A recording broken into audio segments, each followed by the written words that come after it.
Carlos Mendoza arrived at Tech Future Industries headquarters at 4:30 a.m. every weekday, just as he had for the past 15 years.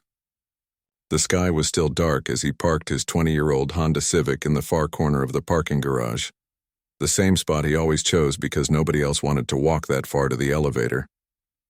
He liked the quiet morning walk through the concrete structure, the few minutes it gave him to plan his day before stepping into the gleaming glass building that had become as familiar to him as his own small apartment. "Morning, Joe." Carlos nodded to the night security guard who was finishing his shift. Joe was one of the few people who actually saw Carlos, really saw him. Most others looked through him as if he were made of the same glass as the building's shining exterior. "Morning, Carlos. Rainy one today." Joe pushed a clipboard across the security desk for Carlos to sign in. "Kids doing okay?" Carlos smiled as he scribbled his signature. "My daughter just got accepted to community college. First one in our family to go beyond high school." "That's something," Joe said with genuine warmth. "Really something." Carlos tucked his lunch cooler under his arm and headed to the janitor's closet on the basement level. He changed into his gray uniform with the company logo stitched above the pocket, a uniform that somehow made him even more invisible to the executives and engineers who filled the building during daylight hours. At 62, Carlos had the kind of face that told stories without saying a word. Deep lines around his eyes spoke of years squinting against the Mexican sun during his childhood, before his parents had brought him north.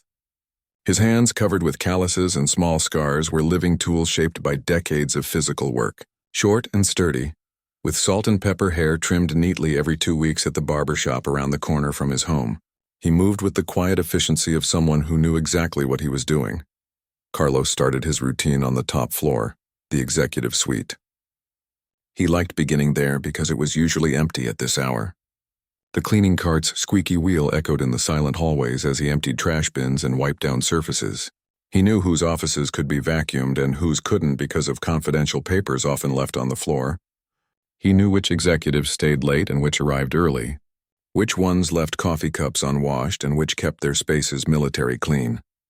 Working his way methodically down through the 30-story building, Carlos noticed things others didn't. He saw the water stain on the ceiling of the 27th floor that grew a millimeter larger every week, despite maintenance claiming they'd fixed the leak. He noticed which departments seemed tense based on the amount of takeout containers in their trash, evidence of teams working through meals. He could tell when big projects were underway by the change in cleaning patterns needed. On the 18th floor, Carlos paused to adjust a thermostat that was always set too cold. The engineers on this floor built the software that had made Tech Future famous, but they never seemed to notice the temperature fluctuations that Carlos felt immediately upon entering. One of the younger engineers, Raj, was already at his desk despite the early hour. "Mr. Mendoza," Raj called out, one of the few who knew Carlos by name. "You're saving lives again with that thermostat." Carlos smiled and shrugged. "Building has moods like people. This floor runs cold on Mondays," Raj laughed. "I've been here 3 years and never noticed that pattern." 15 years gives you time to notice things, Carlos replied, moving on with his cart. By 8:30 a.m., the building hummed with activity. Carlos became truly invisible then, a gray figure pushing a cart that busy people stepped around without seeing. He'd perfected the art of cleaning conference rooms during the 5-minute breaks between meetings, slipping in and out before the next group arrived. He knew exactly how long each task should take and moved with practiced precision through his daily route. During his lunch break, Carlos sat in a corner of the employee cafeteria, watching the social dynamics of the company play out before him. The CEO, Diana Wells, occasionally ate there to show she was one of the team, though she always sat with the same circle of executives. Carlos admired her sharp intelligence and the way she remembered details about projects across the company. Today she looked worried, her normally perfect posture slightly slumped as she spoke intensely with the chief technology officer. Carlos had noticed a different energy in the building over the past week. More late-night meetings, raised voices behind closed doors, engineers looking exhausted with dark circles under their eyes. Something big was happening, though he had no idea what. Whatever it was had the executives on edge. After lunch, Carlos tackled the bathrooms on each floor, then moved to the laboratories and testing facilities on the lower levels. In the server room, he was careful to follow the special cleaning protocols. He found it strange that the room felt warmer than usual, despite the massive cooling systems installed during last year's renovation. The new climate control system had been a source of pride for the facilities manager, who'd given Carlos specific instructions about cleaning around the sensitive equipment. "Don't need to understand how it works," the manager had said. "Just don't touch anything with blinking lights." But Carlos did understand quite a bit about how things worked. Before coming to America, he'd helped his father repair everything from tractors to irrigation systems on farms near their village. He'd learned that most complex problems had simple causes: a blocked pipe, a loose connection, a small imbalance that grew over time. He'd brought that knowledge with him through a lifetime of jobs, construction, factory work, and finally here at Tech Future, where he'd started as a temporary worker and stayed for 15 years. By late afternoon, Carlos was working through the research and development department when he overheard two engineers talking in urgent whispers. "The system failures are getting worse," said a woman, clutching a tablet computer. "We're looking at complete service disruption for government clients by tomorrow, if we can't isolate the cause." "Wells is bringing in consultants from Singapore tonight," her colleague replied. Boards breathing down her neck. "Stocks dropped 12% since this started?" They noticed Carlos and immediately stopped talking, offering tight smiles as they moved away. He continued mopping, face expressionless. Over the years, he'd learned people spoke freely around him, as if his uniform rendered not just him invisible but their words as well. As his shift wound down, Carlos noticed more activity than usual for evening hours. Conference Room C on the executive floor had been turned into what younger employees called a war room, with whiteboards covered in diagrams and computer screens showing data he didn't understand. Food wrappers and empty coffee cups littered every surface, evidence of people who hadn't left the room in hours. While cleaning nearby, Carlos caught fragments of conversation: temperature, fluctuations in the server farm, corruption, spreads with each new user login, government, contract worth $300 million alone. Carlos finished his shift at 1:30 p.m., changed back into his jeans and flannel shirt, and signed out with the afternoon security guard. Outside, rain fell steadily as he walked to his car. His knees ached from a day of standing and walking, a pain that had become his constant companion over the past few years.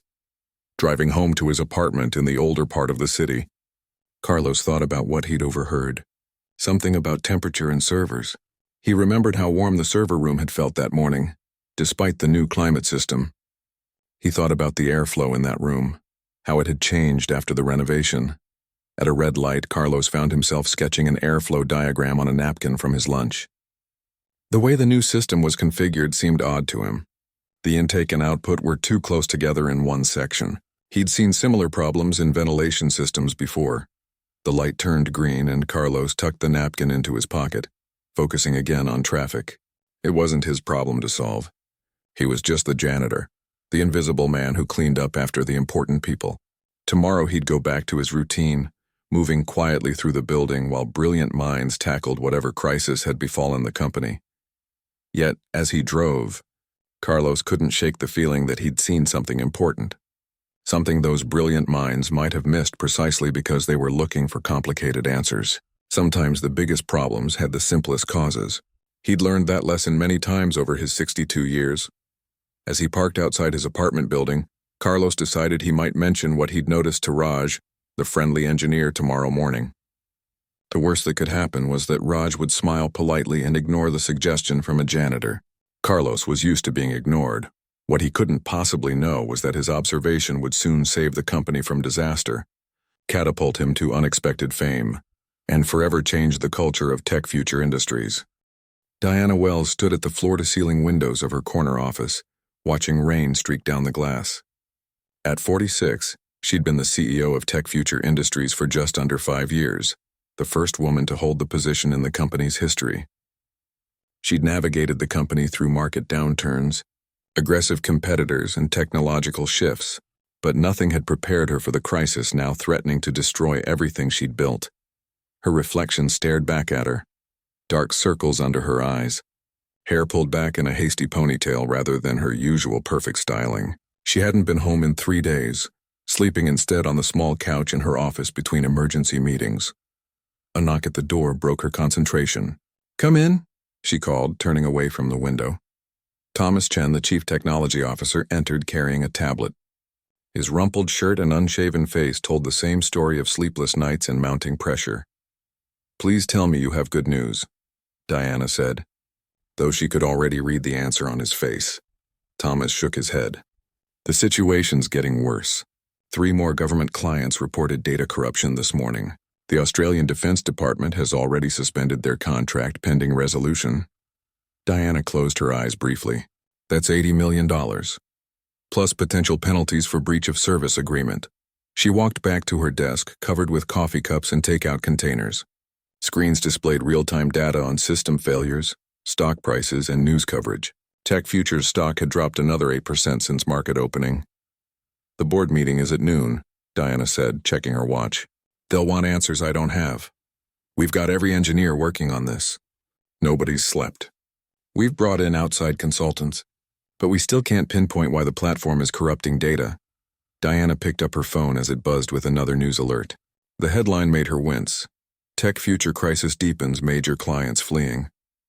The business news channels were running constant coverage, with so-called experts already speculating about who would replace her when the board inevitably fired her.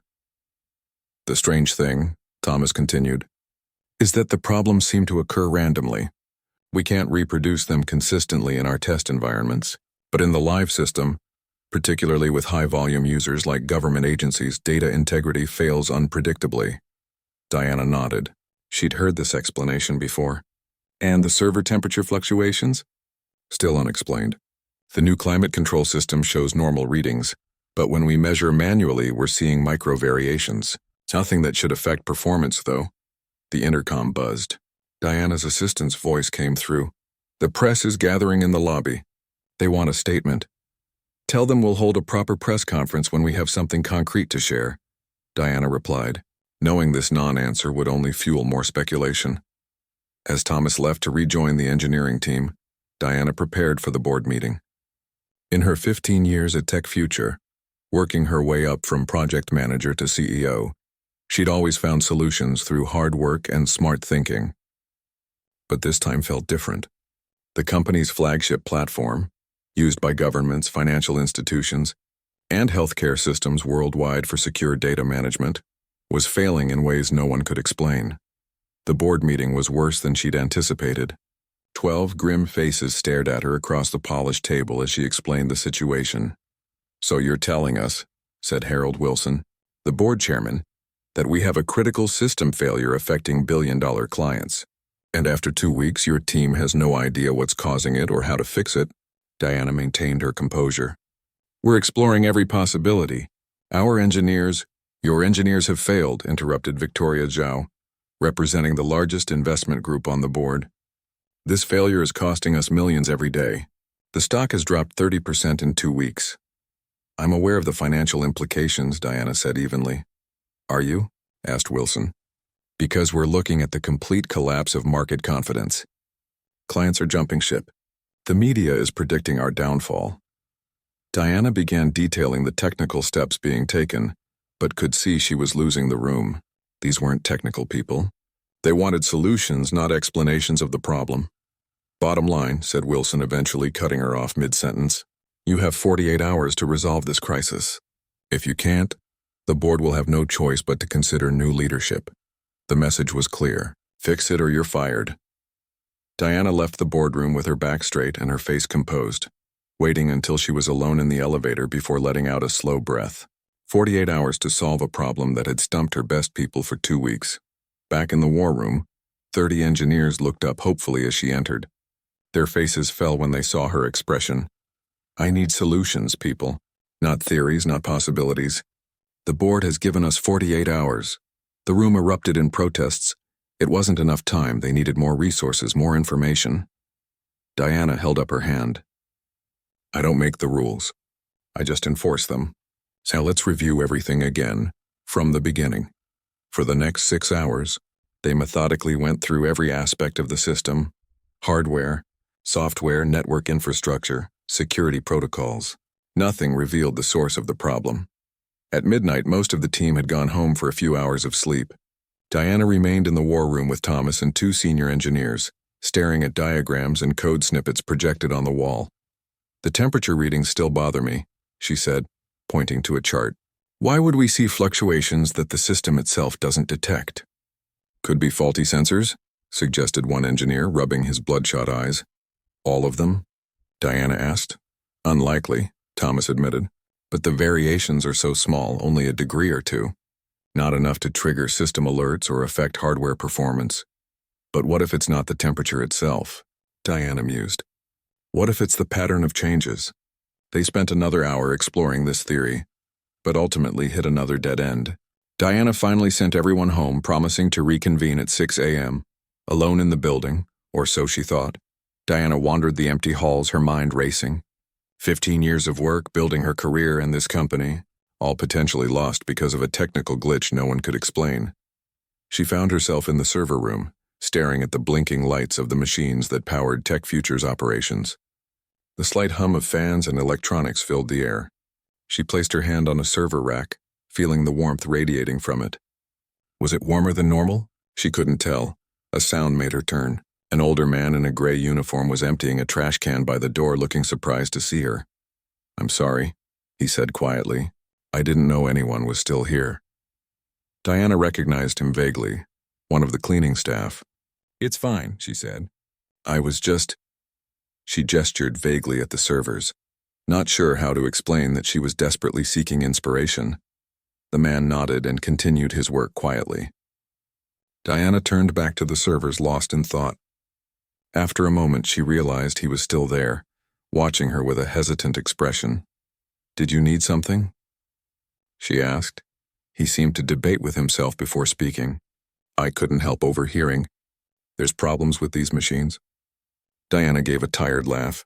"You could say that. Problems that could sink the company." The man nodded thoughtfully. "I noticed it's warmer in here lately, since the new air system went in." Diana's attention sharpened. "You did? How often do you clean this room?" "Every day for 15 years, he replied. I noticed changes. Something about his calm certainty made Diana pause. "Do you have a theory about why it's warmer?" He looked surprised that she would ask his opinion, but nodded slowly. "The new vents. They're not placed right. Air comes in, gets pulled right back out before it circles the room. Creates hot spots." Diana stared at him. Such a simple observation, yet none of her highly paid engineers had considered it. "What's your name?" she asked. "Carlos Mendoza." "Well, Carlos," Diana said, pulling out her phone, "I think you and I need to talk to my technical team right away." As she dialed Thomas's number, Diana felt the first flicker of hope she'd had in weeks. Maybe, just maybe, the solution to their billion-dollar crisis had been quietly pushing a cleaning cart through their building. All along, she couldn't know yet that Carlos's simple observation would not only save Tech Future Industries but would transform the company and Carlos's life in ways neither of them could imagine. Robert arrived at work even earlier than usual the next morning. The napkin with his airflow diagram was folded neatly in his pocket. He wasn't sure if he should say anything, but after a restless night thinking about the problem, he felt he had to try. The building was eerily quiet. As he made his way to the janitor's closet, he noticed lights still on in the executive conference room. Through the glass wall, he could see people slumped in chairs, some sleeping at the table. Empty coffee cups and food containers scattered everywhere. The crisis, whatever it was, had clearly gotten worse overnight. Robert started his cleaning routine, but his mind kept returning to the server room and the airflow issue he'd noticed. When he reached the 18th floor, he looked for Tony, the friendly engineer, but his desk was empty. Probably in one of those emergency meetings, Robert thought. As he cleaned around the engineering department, snippets of worried conversation floated around. Him, complete failure in 3 government systems, stock dropped another 15%. Yesterday saw Reynolds has less than 24 hours before the board steps. Robert continued working, invisible as always. By mid-morning, he had reached the server room level. Usually this area had strict access rules, but today the door was propped open, with harried technicians rushing in and out. In the chaos, no one questioned why the janitor was lingering near the entrance, studying the room's layout.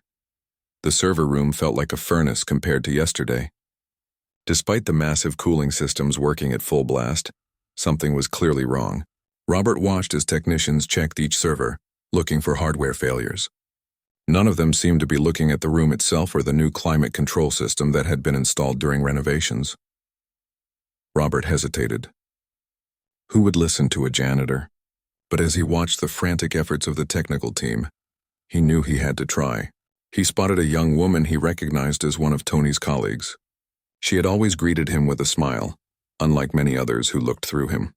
"Excuse me," Robert said quietly as she hurried past. She stopped, surprised. "Yes?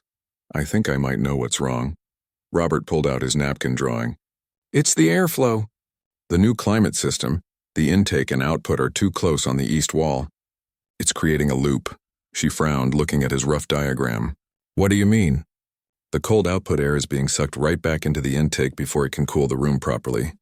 And it's confusing the temperature sensors." Robert pointed toward the wall of equipment. "The sensors think the room is cooler than it is because they're getting false readings from that feedback loop." The engineer, her badge said Dr. Chen, studied his diagram more closely. "How do you know this?" "I've worked with ventilation systems before, and I've watched this room every day since the renovation. It's been getting steadily warmer, but the system doesn't show it because of that loop." Dr. Chen looked from the diagram to Robert's face, seeing him, really seeing him, perhaps for the first time. "What's your name?" "Robert Chen. No relation, I'm guessing," he added with a small smile. "Amy Chen," she replied, offering her hand. "Would you mind showing me exactly what you mean?" Robert led her to the east wall where the new climate system had been installed. He pointed out how the airflow was creating a circular pattern that bypassed most of the room. "The cold air comes out here, but instead of circulating through the room to cool the servers, it gets immediately sucked back into the intake here. So the system thinks it's cooling properly, but the servers are actually overheating." Amy studied the wall, then pulled out her phone. "I need to get Tony down here, and possibly Ms. Reynolds." 15 minutes later, the server room was crowded with people Robert had only ever seen from a distance. Tony arrived first, giving Robert a surprised but friendly nod. Then came the chief technology officer, and finally, looking exhausted and skeptical, CEO Lisa Reynolds herself. "This is Robert Chen," Amy explained. "He's noticed something about the climate control system that might explain our problems." All eyes turned to Robert. He stood straight, still in his gray janitor's uniform, surrounded by people in expensive suits and business casual attire. For a moment, his confidence wavered. "Go ahead, Robert," Tony encouraged. Taking a deep breath, Robert explained what he had observed about the airflow problem. "The server temperature has been rising slowly for weeks, maybe months. But because of this feedback loop, your monitoring systems haven't caught it. When servers get too hot, they malfunction. Data gets corrupted," the CTO frowned. "We've had teams checking the hardware for days. Why would a simple ventilation issue cause such specific system failures?" "Because it's not simple," Robert replied, gaining confidence. "It's subtle. The temperature hasn't risen enough to trigger emergency shutdowns, but just enough to cause data corruption in specific operations. The problem started small and grew over time, just like the temperature increase." Lisa Reynolds checked her watch. "We have experts flying in from 3 countries, and you're telling me our billion-dollar crisis is because of an air conditioning problem?" Robert nodded. "Yes, ma'am. I believe it is." The room fell silent. Reynolds studied Robert's face, then the diagram he'd drawn on a napkin. "What would you suggest?" she finally asked. "We need to redirect the airflow, move either the intake or output vents so they're not creating this loop, and recalibrate the temperature sensors." Reynolds turned to the facilities manager who had joined the group. "How quickly can we modify the system?" The man looked uncomfortable. "It would take days to properly reconfigure." "We don't have days," Robert interrupted, surprising himself with his boldness. "We can create a temporary fix in minutes, block part of the current intake and create a new one on the opposite wall. Just need some duct material and tape." The facilities manager scoffed. "You want to fix our multi-million-dollar climate system with duct tape?" "Temporarily," Robert said firmly. "It will prove if I'm right. You can do a proper fix later." Reynolds looked between the janitor and her team of experts. Her company was losing millions by the hour. Government contracts worth $1 billion were at risk. The board was preparing to remove her by the end of the day if the crisis wasn't resolved. "Do it," she said. 20 minutes later, Robert had created a makeshift solution with materials from his cleaning supplies and the maintenance room. He'd blocked part of the problematic intake vent and created a new temporary intake on the opposite wall, breaking the feedback loop that had been corrupting the temperature readings. Everyone watched the monitoring screens as the system adjusted to the change. The temperature readings began to rise, showing the actual higher temperature in the room that had been masked by the feedback loop. Then, as the new airflow pattern began working properly, the actual temperature started dropping. The sensors were off by nearly 7 degrees, Amy said, looking at the data. That's enough to cause the kind of cascade failures we've been seeing. Tony was already checking the server performance. Wait, the error rates are dropping. System responses are improving. He looked up, amazement on his face. It's working. Over the next 30 minutes, the room remained tense as they watched the servers stabilize. The error messages that had been flooding the system for days began to disappear. The corrupted data stopped spreading. Reynolds was on her phone, talking rapidly to someone about unexpected developments and holding off on emergency measures. When she hung up, she turned to Robert with an expression of disbelief mixed with growing relief. "Mr. Chen," she said formally, "it seems we owe you a debt of gratitude.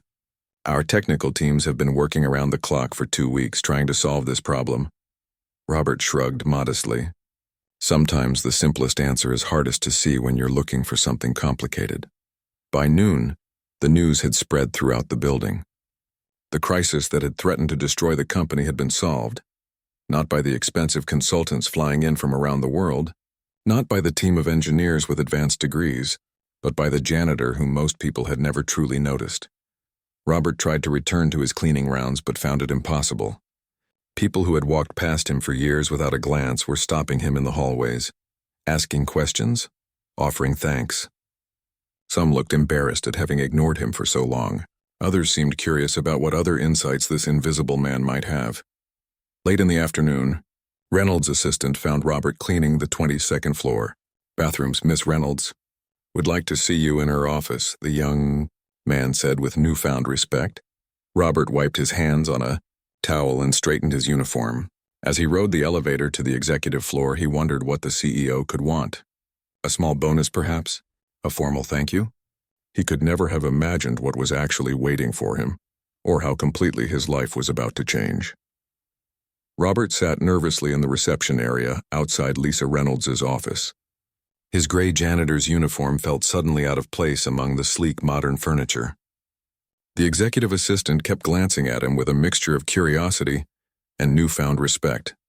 The massive glass doors to the CEO's office swung open, and Reynolds herself appeared, looking like a different person from the stressed, exhausted woman Robert had seen just hours earlier. Her smile was genuine as she extended her hand. "Mr. Chen, please come in." Robert followed her into an office larger than his entire apartment. Floor-to-ceiling windows offered a breathtaking view of the city. The chief technology officer was already seated at a conference table in the corner, along with 2 people Robert recognized from company photos as board members. "Please, sit down," Reynolds said, gesturing to an empty chair.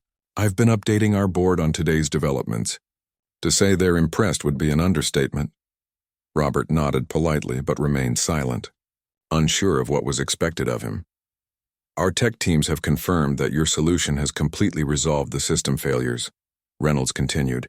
"All affected government systems are back online and the data corruption has stopped spreading. We've already been able to recover 97% of the affected data." "That's good," Robert said simply.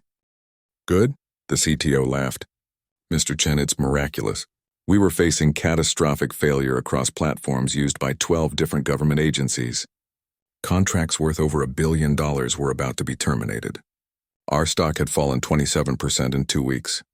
One of the board members, an older man with silver hair, leaned forward. "Mr. Chen, do you understand what you've done for this company?" Robert shifted uncomfortably. "I just noticed a problem with the airflow. Anyone who looked at it could have seen it. But no one did," Reynolds said. "Not our engineers, not our consultants, not our facilities team." She slid a tablet across the table showing a graph with a sharp upward spike. "That's our stock price since news of the fix started circulating on financial networks an hour ago." The other board member, a woman in her 50s, studied Robert with intense interest. "We'd like to properly acknowledge your contribution, Mr. Chen. Beyond the obvious financial compensation, We're hoping you'll agree to a few public appearances. The media is already requesting interviews. Robert's eyes widened. Interviews with me? The thought made his stomach tighten. This is exactly the kind of story people love, she explained. The unsung hero, the person everyone overlooked who saves the day with simple wisdom. We'd like to hold a press conference tomorrow morning. Before Robert could respond, Reynolds added, "Of course, we'll provide whatever support you need, proper attire, media coaching, anything to make you comfortable." Robert stared at his weathered hands. After 15 years of being invisible, the thought of cameras and reporters felt overwhelming. "I don't think I'd be good at that," he said quietly. The room fell silent. Then the older board member spoke gently. "We understand this is a lot to take in, Mr. Chen. Perhaps we could start with something smaller. Just a company announcement, photos for the press release. We need to tell this story, not just for Tech Future's image, but because it's a powerful reminder of something many corporations forget." "What's that?" Robert asked. "That wisdom comes from everywhere, not just corner offices and advanced degrees." After 30 minutes of discussion, Robert reluctantly agreed to a modest press appearance. In return, Reynolds offered him a substantial bonus, more money than he'd ever seen at once, and a new position in the company as a systems integration consultant, with triple his current salary. They also promised to create a special education fund for his grandchildren. By the time Robert left the executive floor, the news had already spread throughout the building and beyond. His phone buzzed constantly with messages from his children, who had seen the story breaking on local news. As he walked through the engineering department, people actually applauded. Robert nodded awkwardly, unaccustomed to being the center of attention. Tony rushed up to him with a tablet. "Have you seen this? You're trending online." On the screen, hashtags like #Janitor Hero and #Tech Future Janitor were spreading rapidly across social media platforms. "I don't understand," Robert said, genuinely confused. "All I did was notice an airflow problem." "That's why people love it," Tony explained. The big tech company with all its experts gets saved by practical knowledge that was right under their noses. The next morning arrived with dizzying speed. Robert found himself in a company conference room being fitted for a new suit, while a professional explained how to handle media questions. His cleaning cart and gray uniform had been temporarily replaced by notepads filled with talking points, and a sleek company badge that gave him access to floors he'd only cleaned before, never visited. At 10 a.m., he stood nervously beside Reynolds as cameras flashed and reporters shouted questions. The large meeting room was packed with media from technology publications, financial news networks, and local stations. Tech Future is proud to announce that thanks to the extraordinary insight of one of our valuable team members, the recent service interruptions experienced by some of our clients have been fully resolved, Reynolds began, her voice confident and warm. Robert tried to keep his face neutral as Reynolds told the story of how the janitor had spotted what teams of experts had missed. When it was his turn to speak, he stepped reluctantly to the microphone. "I'm not used to speaking to crowds," he began, his voice slightly shaky. "I'm just a person who notices things. Been doing maintenance work all my life, and one thing I've learned is that big problems often have simple causes. I was just doing my job." His honesty and humility seemed to charm the reporters. The questions came fast about his background, his family, how it felt to save a billion-dollar company. Robert answered as simply as he could, occasionally looking to Reynolds for help when technical details came up. A reporter from a major network raised her hand. "Do you feel your contributions were overlooked because of your position in the company?" The room went quiet. Reynolds tensed beside him, but Robert just smiled gently. "I've been invisible for a long time," he said. "That's part of being a janitor. People don't see you. But being invisible has advantages. You see things others miss because they're too busy to look." By that afternoon, Robert's story had gone national. His simple words about invisibility and seeing what others miss resonated deeply, sparking conversations about workplace hierarchy and unrecognized talent. His children called to say they'd seen him on television. His ex-coworkers from previous jobs sent amazed messages. Through it all, Robert tried to maintain his routine, insisting on finishing his cleaning shift despite Reynolds' assurances that it wasn't necessary. But everything had changed. Executives who had never glanced his way now stopped to chat. Engineers asked his opinion on their projects. His email inbox, previously empty except for cleaning schedule updates, now overflowed with meeting invitations and interview requests. 3 days after fixing the airflow problem, Robert received calls from 7 different tech companies, all offering him positions with impressive titles and salaries that made his head spin. A book publisher wanted his life story. A famous talk show wanted him as a guest. Sitting in his small apartment that evening, surrounded by newspapers featuring his photo and story, Robert felt overwhelmed. His phone kept buzzing with notifications from social media accounts his grandchildren had helped him set up, already followed by thousands of people he'd never met. How did fixing an air conditioner turn into this? He wondered aloud. His daughter called, excited about a news segment featuring him as the working-class hero of Silicon Valley. "Dad, they're saying you're an inspiration," she told him. People are sharing stories about workers being ignored by management, about simple solutions to complex problems. You've started something big. Robert wasn't sure how to feel about any of it. The money would change his family's life. His grandchildren would have opportunities he'd never dreamed possible for them. But fame felt uncomfortable, like shoes that didn't quite fit. As he prepared for bed, his phone rang one last time. It was Reynolds. "Robert," she said, using his first name for the first time. "I wanted to check how you're doing with all this attention." "It's a lot," he admitted. "I'm not sure I'm cut out for being famous." "I understand," she said. "But I have one more request.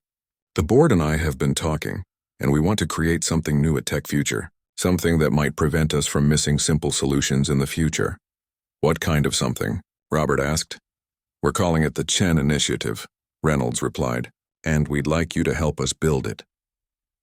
6 months after the day Robert Chen fixed the billion-dollar crisis with a simple airflow adjustment, Tech Future Industries was a different company. The massive glass building looked the same from the outside, but inside, everything had changed. Robert arrived at work in his usual Toyota, still parking in the far corner of the garage despite his new reserve spot near the entrance. Old habits died hard. As he walked through the lobby, the security guard waved. "Morning, Mr. Chen." Robert smiled. "Just Robert, please, Dave. We've known each other 15 years. He still felt strange wearing business casual clothes instead of his gray janitor's uniform. His new office on the 28th floor felt too big, the view too impressive for a man who'd spent most of his life cleaning up after others. But he was slowly getting used to it. The sign on his door read Robert Chen, Systems Integration Consultant, but everyone in the building knew his unofficial role was much more important. He was the heart of what the company now called the Chen Initiative. He'd tried to talk Reynolds out of naming it after him. "Just call it Common Sense Department or something," he'd suggested. But Reynolds had insisted. "Your name reminds everyone of an important lesson," she'd explained. "That sometimes the simplest solutions come from unexpected places." Robert settled at his desk and reviewed his schedule for the day. First up was the weekly cross-level problem-solving session, the centerpiece of the Chen Initiative. The concept was simple but revolutionary for Tech Future, bringing together employees from every level of the company, from maintenance staff to top executives, to collaborate on challenging problems. At 9 a.m., Robert entered the large conference room where 30 people were already gathered. The group included 2 janitors, several administrative assistants, engineers from various departments, a few mid-level managers, and Lisa Reynolds herself. Everyone sat together around one large table, with no special seating for executives. "Good morning," Robert said, still not entirely comfortable leading meetings but getting better each week. "Thanks for being here. Today we're looking at the server efficiency problem from Building B. Who wants to start?" A young janitor named Miguel raised his hand nervously. It was his first time attending one of these sessions. "I noticed while cleaning that the server room in Building B feels different from the one in this building. The air is heavier somehow, like the ventilation isn't working as well." An engineer nodded. "We've had higher failure rates there, but couldn't pinpoint why. The specs are identical to this building." "What about the cleaning supplies used there?" asked an administrative assistant. "My cousin works in industrial cleaning, and she says some products can leave residue that attracts dust to ventilation systems." The conversation flowed freely, with ideas coming from all directions. Robert mostly listened, occasionally guiding the discussion with simple questions. The hierarchy that had once defined Tech Future seemed to dissolve in these rooms. What mattered wasn't job title but useful ideas. After the meeting, Reynolds walked with Robert to the elevator. 3 patents have come out of these sessions already, she said. And employee satisfaction scores are up 40% across all departments. Robert nodded. People just want to be heard. The board is thrilled, Reynolds continued. Our stock price is at an all-time high. Other companies are trying to copy the initiative, but they're missing the point. They think it's just about mixing departments together. It's about respect, Robert said simply. You can't expect people to share ideas if they don't feel valued. As the elevator doors opened, Reynolds added, By the way, Horizon Tech called again. They've raised their offer to twice what we're paying you. Robert smiled. I'm not interested. I know, Reynolds said. But I promised I'd tell you about every offer. Your loyalty means a lot to us, Robert. In the 6 months since the crisis, Robert had received job offers from 27 different companies, including Tech Future's biggest competitors. He'd turned them all down. Money wasn't what motivated him, though the substantial salary increase and stock options had already changed his family's life dramatically. After lunch, Robert visited the company's new training center, where the first practical problem-solving course was being taught. He peeked through the window and saw a room full of new hires, from executives to maintenance staff working together on hands-on challenges. The program had been his idea, teaching everyone in the company to look at problems from multiple angles and value different kinds of expertise. Later that afternoon, Robert met with Tony and Amy from the engineering department to discuss the progress of their latest project. Both had been promoted after the crisis, partly due to their willingness to listen to a janitor when no one else would. The new collaborative approach has cut our development time in half, Tony reported. Having maintenance and cleaning staff involved from the beginning means we catch potential problems early. Amy nodded. Remember last month when Luis from the cleaning team pointed out that our new server cabinet design would make it impossible to clean behind the units? That would have been a disaster down the road. After the meeting, Robert took the elevator down to the basement level. He still visited his old workplace regularly, checking in with his former colleagues who now viewed him with a mixture of pride and awe. Many janitors and maintenance workers had been promoted to roles that utilized their practical knowledge, though some preferred to stay in their original positions with better pay and more respect. Robert paused at his old janitor's closet, now occupied by a friendly man named Paul. How's it going down here? Robert asked. Paul smiled. Different since you changed everything. People actually say hello now. And look at this. He pointed to a tablet mounted on the wall. We can submit observations directly. I noted a weird sound in the heating system yesterday and they fixed it today. Used to be I'd report things and nothing would happen for weeks. As Robert headed home that evening, he reflected on how much had changed. His oldest daughter had quit her second job and returned to community college thanks to his new salary. His grandchildren were enrolled in better schools.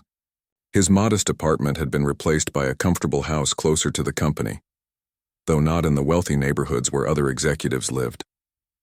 He'd wanted something nice but not extravagant. The media attention had eventually died down, much to Robert's relief.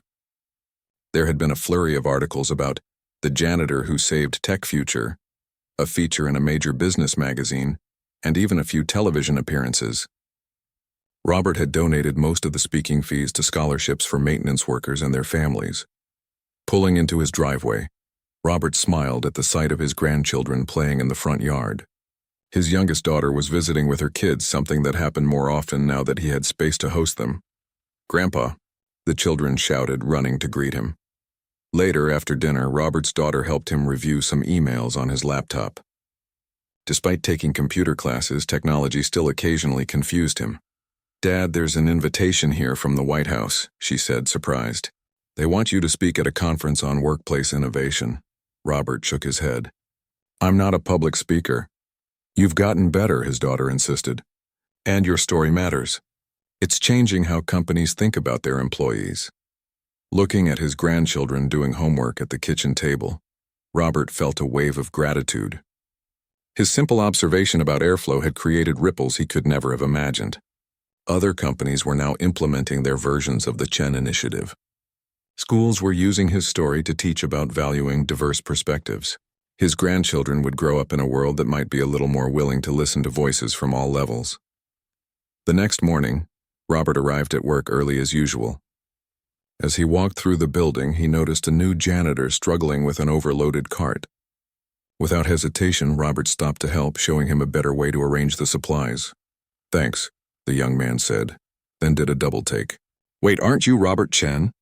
The one this initiative is named after?" Robert nodded. "That's me." "Then why are you—" The janitor gestured to the cart. "Some problems need a practical perspective," Robert said with a smile. "No matter what my job title says, I'll always be the guy who looks for simple solutions to complicated problems." As he walked away, Robert noticed Lisa Reynolds watching from across the lobby. She gave him an approving nod. They both understood something fundamental had changed at Tech Future, and perhaps beyond. In a world obsessed with complexity, sometimes the most valuable insight came from someone willing to see the obvious solution that everyone else had overlooked. And for Robert Chen, that would always feel like the most natural thing in the world.